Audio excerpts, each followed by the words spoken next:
저는 그린벨트를 해제해서 공급을 하겠다라는 그 취지는 선한 의도인데 갑자기 이 시점에서 이걸 왜 나왔는지가 좀 어떻게 보면 좀 색안경 끼고 볼 수밖에 없을 것 같아요. 왜냐하면 공급을 실제 확대를 하면 효과가 100% 있습니다. 근데 지금까지 공급을 하겠다라고 공약을 해놓고 발표해놓고 공급을 바로 한 사례는 없어요. 이번 정부의 대통령 공약이 270만 호 플러스 알파였었거든요. 200만도 안 될 것 같고 100만도 안 될 것 같아요. 추가적인 된 것들이.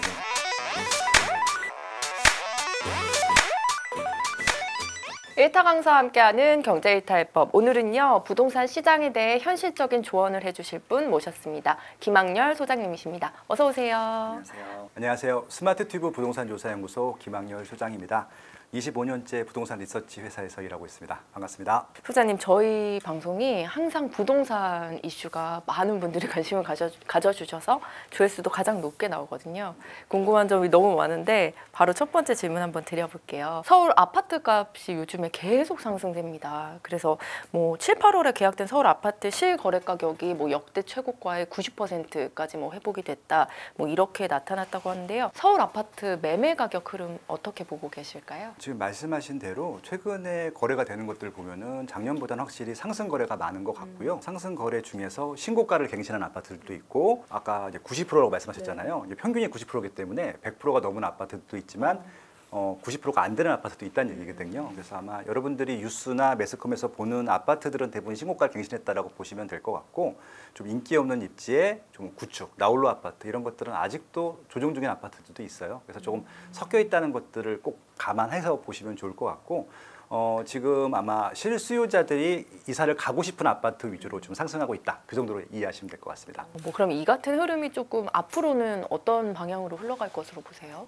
지금 뭐 정부에서도 여러 가지 좀 규제책을 내놓고 있고 또 준비하고 있는 것으로 알고 있는데 그 얘기는 계속 흘러갈 것 같다라고 정부에서도 예상을 하고 있는 것으로 보여요. 그러니까 아마 특별한 다른 이슈들, 그러니까 이제 시장에 정확히 영향을 주는 것은 공급이거든요. 공급적인 측면들이 풀리지 않으면은 아마 이 추세들은 잠깐의 흔들림은 있을지 모르겠지만 내년 정도까지는 이어질 것 같아요. 네. 2단계 스트레스 DSR 이게 시행되면 이제 아무래도 대출 한도도 줄고 이러다 보니까 조금 아파트값 상승세가 그럼 주춤해질 것이다 이러는데 그럼 좀 주춤해질까요, 그거? 실질적으로 집을 대출을 받아서 사시는 분들도 있고 그냥 사시는 분들도 있고 또 전세를 끼고 사두는 사람들도 있어요. 전세 레버리지 쓰는 분들이 있을 텐데 일단은 요 세 가지 층으로 나눴을 때에는 대출 없이 사시는 분들한테는 영향이 없는 것은 뭐 당연한 것들인데 대출을 받아서 사셔야 되는 분들이 많을 텐데 실질적으로 소득이 많으신 분들은 상관이 없고 소득이 좀 애매한 분들이 이제 조금 문제가 생기는 것들이거든요. 소득이 없는 분들은 어차피 대출도 못 받으니까.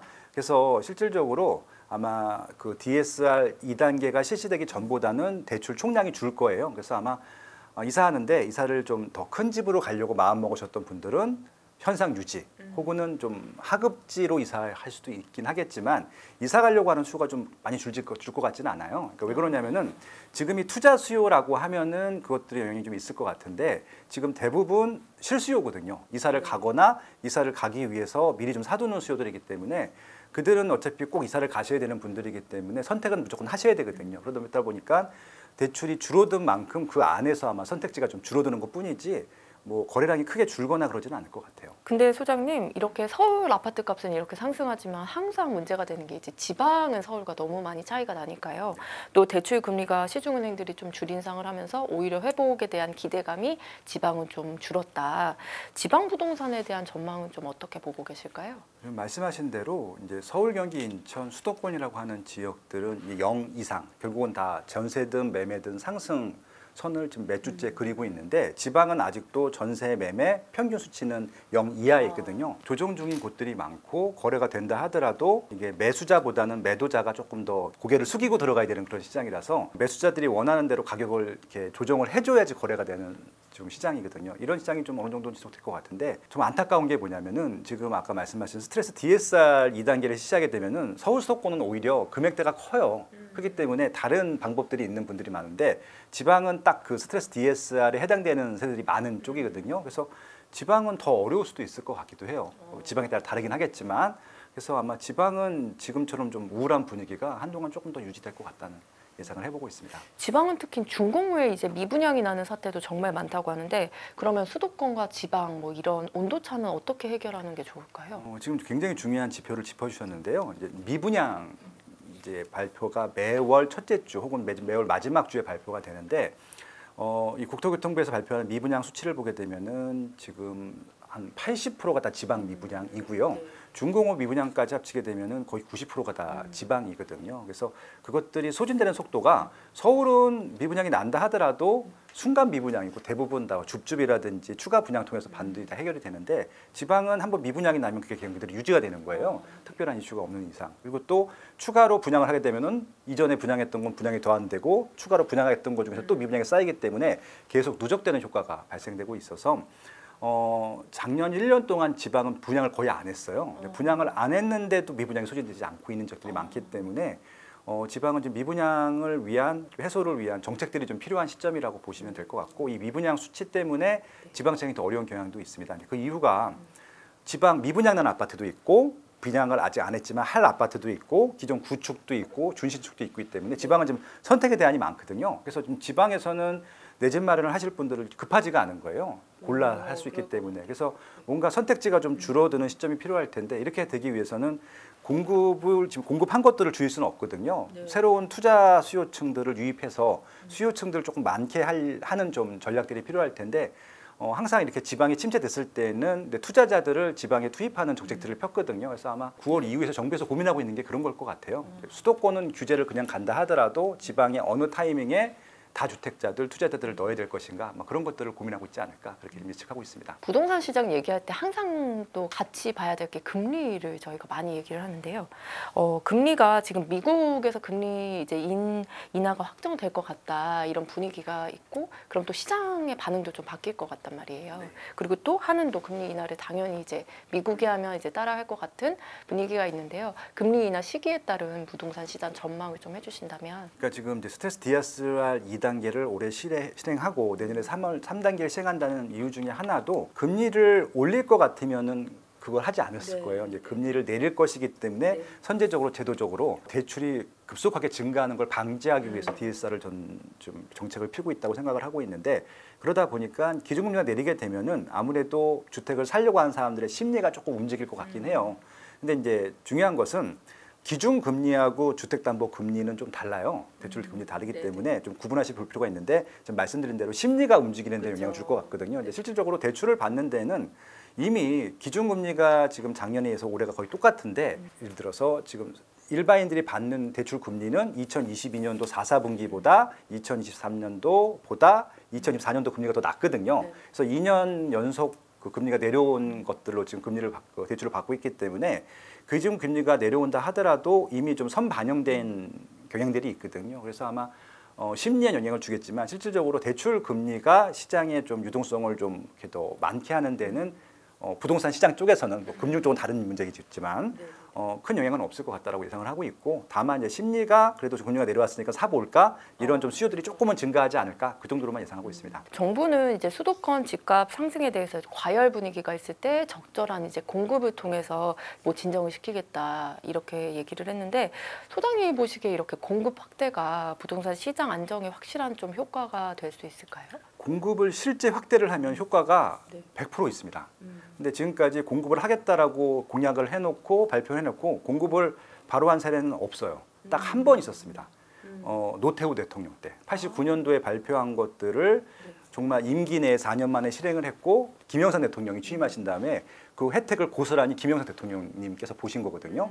그래서 90년대 초반이 대한민국 부동산 역사상 가장 안정됐던 시기였어요. 심지어는 강남 집값도 좀 하향 조정됐던 그런 시기였었는데 그렇게 실질적으로 200만 원을 4년 동안 공급할 수 있다라고 하면은 이게 가능할 텐데 이번 정부의 대통령 공약이 270만 원 플러스 알파였었거든요. 200만도 안 될 것 같고 100만도 안 될 것 같아요. 추가적인 된 것들이 그냥 일상적으로 공급하기로 했던 것들만 공급하고 있기 때문에 그래서 지금 뉴스나 여러 가지 통계 지표를 보더라도 공급 부족하다라고 하는 것들은 다 이제 공감을 하잖아요. 다 충분하다고 했다가 지금도 정부가 다시 공급이 필요하다라고 얘기해서 좀 여러 가지 좀 공급 대책들을 내놓는 것처럼 그 자체가 지금 공급이 필요하다는 것들을 정부도 인식하고 있고 많은 전문가들이나 시장에서도 인식하고 있다는 것들이거든요. 그래서 기자님께서 굉장히 좋은 말씀을 해주셨는데 공급이 많이 되면은 시장이 안정화됩니다.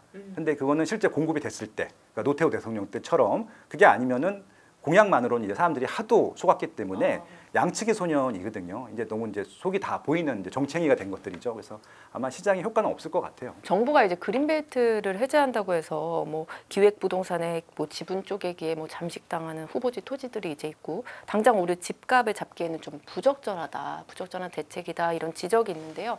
그린벨트 해제에 대한 소장님의 의견은 어떠신가요? 저는 그린벨트를 해제해서 공급을 하겠다라는 그 취지는 선한 의도인데 갑자기 이 시점에서 이걸 왜 나왔는지가 좀 어떻게 보면 색안경을 끼고 볼 수밖에 없을 것 같아요. 왜냐하면 3기 신도시가 있거든요.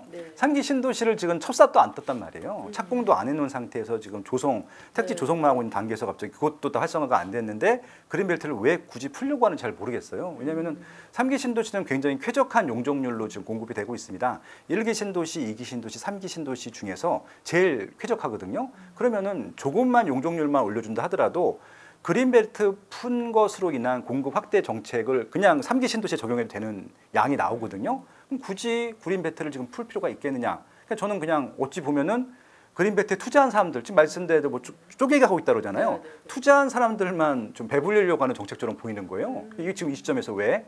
3기 신도시도 있고 그리고 도심 내에 정비 사업을 조금 더 발목 잡고 있는 규제들을 철폐함으로써 도심 내에는 정비 사업 그리고 주변에 있는 기존에 이미 그린벨트 풀어서 만들어 놓은 3기 신도시 용지들을 활용하는 게 더 좋은 정책이 아닐까 그리고 또 빠르지 않을까 이건 이미 조성이 돼 있기 때문에 착공만 하면 되는 것들이거든요. 층수만 더 올려라라고 하면 그냥 끝나는 문제인데 굳이 그린벨트를 해제해서 다시 또 계획을 그려서 착공하려면 시간이 훨씬 더 많이 걸리는데 저는 그냥 3기 신도시를 좀 활용하시는 게 더 바람직하지 않을까라는 생각을 해봅니다. 최근에 생활형 숙박시설 이게 오피스텔로 이제 됐다고 하면서 좀 논란이 많더라고요.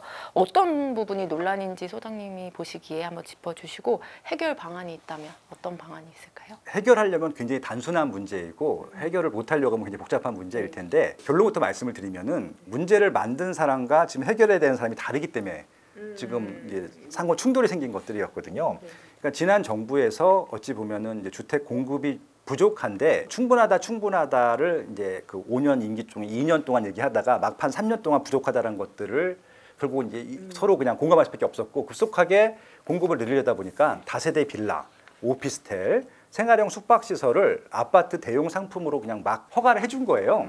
근데 이제 법은 하나도 안 바뀌었던 거죠. 근데 뭐 다세대 빌라는 주택이니까 상관이 없을 텐데 오피스텔과 생활형 숙박시설은 주택이 아니거든요. 그냥 상업시설이고 비주거 상품이기 때문에 주거에 대한 혜택을 주면 안 되는데 일단은 빨리 공급을 해야 되겠다라고 하는 것들 때문에 인허가를 좀 막 해준 거예요. 이것들을 주택으로 전용해도 된다는 법이 하나 바뀌지 않은 상태에서 그러다 보니까 무분별하게 막 공급을 했고 그리고 실질적으로 공급을 한다고 다 공급할 수 있는 게 아니라 공급을 했을 때 분양받을 사람들이 필요한 거잖아요. 주택을 워낙 강하게 규제했었거든요. 다주택자들은 아예 집을 못 사게 했고 2주택자도 못 사고 1주택자들도 집을 사는 것들을 거의 다 막아놓은 상태에서 투자자들이 투자할 게 없다 보니까 다 비주택으로 몰린 거예요. 그래서 결국은 오피스텔과 지식산업센터와 생활형 숙박시설로 다 분양 투자 수요가 몰렸고 분양이 다 완판돼 버린 거예요. 그 상황에서 이제 정권이 바뀐 건데 결국은 그렇게 주거로 전용할 것처럼 얘기를 했는데 법이 하나도 안 바뀌다 보니까 생활형 숙박시설은 말 그대로 호텔이거든요. 호텔을 주거로 쓰게 되면 불법이 되는 겁니다. 그래서 만약에 지금 주거로 쓰고 있는 호텔 같은 경우는 이행 강제금을 부과해야 돼요. 그래서 지금 대부분 분양한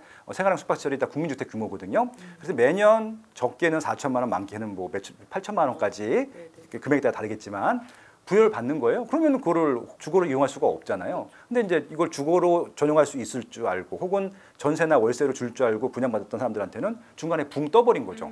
법이 안 바뀐 상태에 정권이 바뀌었으니까. 근데 이번 정부에서는 당연히 이걸 해결해 줄 수가 없고 지난 정부에서 해놓은 거기 때문에 그래서 지금 그런 상황이거든요. 그래서 문제는 그렇게 생각하시면 될 것 같고요. 해결 방법은 뭐냐? 지금 이제 오피스텔이 있어요. 오피스텔이 있는데 오피스텔은 주거가 아닙니다. 그러면 그냥 오피스텔 공간에서 그 안에서 무슨 일이 있든지 간에 관여를 안 하면 돼요.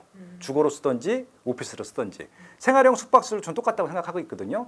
호텔로 쓰든지 주거로 쓰든지 그냥 관여 안 하면 될 것 같아요. 그러면 될 것 같은데 모르겠습니다. 그게 가능할지. 그건 제 이상적인 생각이고 좀 어떻게 보면 유치한 생각일 수 있을 것 같은데 그러면 이 문제는 해결이 될 것 같은데 이 머리 좋으신 정책 만드시는 분들이 굉장히 법적인 걸 다 드러냅니다. 이건 법에 위반되는데요. 그러면 답이 안 나오는 것들이거든요. 그래서 저는 그냥 법 없이 그냥 오피스텔을 주고 그거 잠을 잘 수 있잖아요. 근데 오피스텔도 주거가 아닌데 잠을 자잖아요. 그것들을 뭐 정말 뭐 불법 행위다라고 규정하게 되면은 불법이 되는 것들이지만 그냥 방치하면은 그냥 자도 되는 것들이잖아요. 그렇게 했으면 좋겠다라고 좀 제안 드리고 싶어요. 정부가 제3차 장기 주거 종합 계획을 이제 발표를 했는데요. 소장님이 보실 때 특히 주목해 봐야 할 부분은 어떤 부분으로 보고 계실까요? 아마 이제 본인이 관심 갖고 있는 분야에 따라 다를 텐데 이번에 이제 좀 획기적인 부분들 같은 경우는 재건축 재개발에 있어서 조금 혜택들을 줬어요. 용적률을 더 준다든지 아니면 속도를 좀 빨리 해준다든지 그래서 뭐 이렇게 여러 가지 단계들을 통폐합함으로써 그렇게 보고는 있는데 일단은 법적으로 통과가 하나도 안 됐고요. 왜냐하면은 그것들을 반대하는 당이 다수당이기 때문에 법적으로 통과시켜줄 리가 없고요. 제 생각에는. 그리고 실제 그것들이 법이 바뀐다 하더라도 지금 다른 이슈들이 너무 많은 거예요. 기존 규제들도 더 남아있고 그리고 공사비가 인상된 문제도 있고 조합들 간의 갈등도 있고 법적으로 좀 꼬여있는 부분들도 있고 공사비 이슈도 있고 예, 그리고 또 여러 가지 또 지방 같은 경우는 시장도 안 좋은 문제도 있고 그래서 당장은 주택 공급 대책들이 효과를 볼 것 같지는 않고요. 말씀드린 대로 이게 실제 삽을 떠서 입주 시기가 딱 정해지기 전까지는 시장에 큰 영향을 줄 것 같지는 않아요. 이 법이 저는 왜 존재되는지 잘 모르겠어요. 왜냐하면은 임차인을 위하는 법이잖아요. 그럼 만약에 진짜 임차 세대를 위한다. 그러니까 이제 매년 임대료 상한선 상승폭을 5% 한정하고 이것들을 4년, 6년, 8년, 10년까지 장기간 유지하게 해주겠다라고 하는 것은 주택 임대 사업자 제도를 유지하면 되거든요. 기존의 제도가 있는데 그걸 없앴어요.